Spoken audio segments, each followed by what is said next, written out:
I want to next invite Grant Weaver to make a few remarks.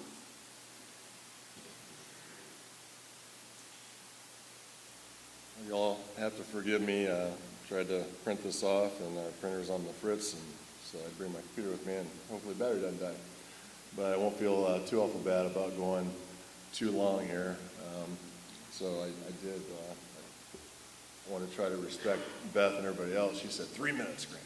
3 minutes. So I worked 4:45 down to 3. So here we go. Okay. And I'm going to stick to script for that.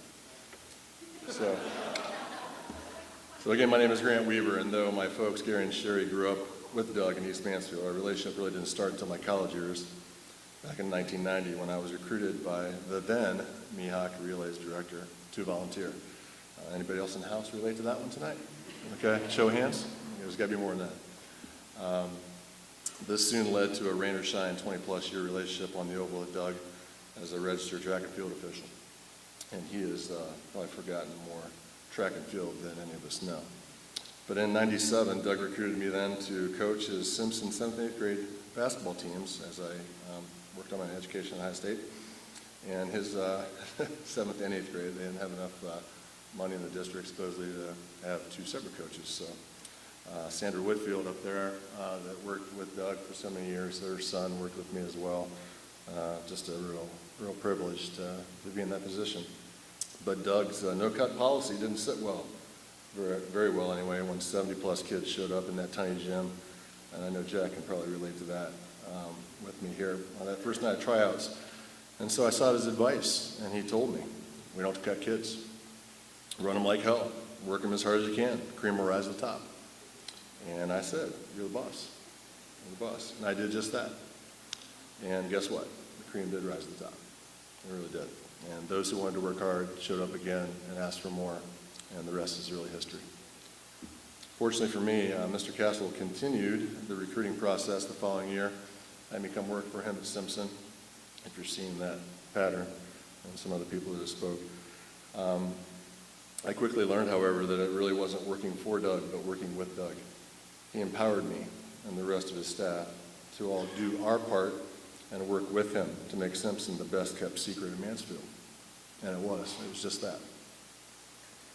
I witnessed him leap over a front desk in his office, chase a belligerent nut job parent out of his building.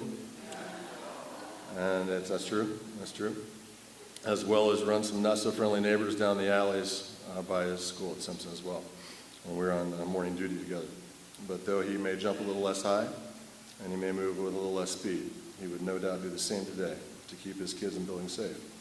And he would also do that for any of us in this room tonight. And we all know it. So as an educator, he taught me to be fair. He taught me to be consistent, like Judge Payton said, and some others have echoed that. I watched him discipline his students with one arm, love them with the other. As the leader, he taught me loyalty, and I remember him telling me that he would always support me, as long as I didn't put myself so far out there that he could no longer do so. So he still does that, and has always supported my entire family as well, and treated them as his own. I love you for that. That's his style, and it's one that I've tried my best to adopt in all aspects of my life. As a husband, as a father, as an educator, as a coach, and as a friend. So early that first year, however, he called me into his office. And I wasn't necessarily a frequent flyer as a youngster in the office, but not like my friend, Bruce Wyrick over there. Okay.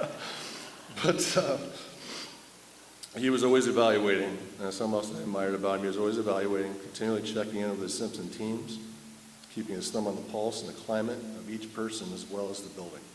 However, this conversation quickly converted to what would become another passion of his, which was alluded to as motorcycles. And he had seen me pulling in morning after morning on mine. He wanted my advice on what to acquire. And long story short, the bug bit, and it bit hard, and he's ridden ever since.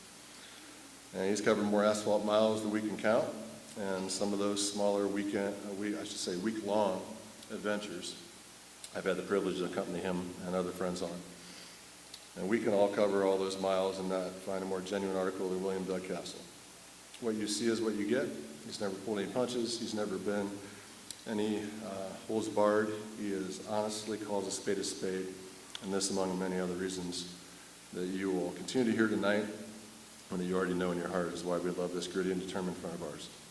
Doug's trusted friendships and influences he's had, that you've seen many people here tonight on video and in person, have been instrumental in my career. His experience, his wisdom, his advice, and his friendship have been invaluable. So telling any of us in this room tonight that have had the privilege or opportunity, and a humble opportunity, I should say, to speak, that they have roughly 3 minutes to talk about a man who has meant so much to so many for so long. It's kind of like telling a motorcyclist to get on their bike for the first time of the season, ride around the block, and park it back in the garage. It just honestly doesn't work real well, but better to have the opportunity to ride than to not ride at all. And likewise, better to have 3 minutes than not have none. And that's why we're all here.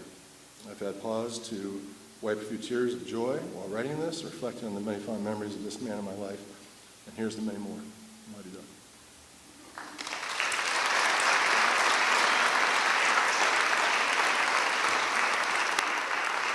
All right, thank you.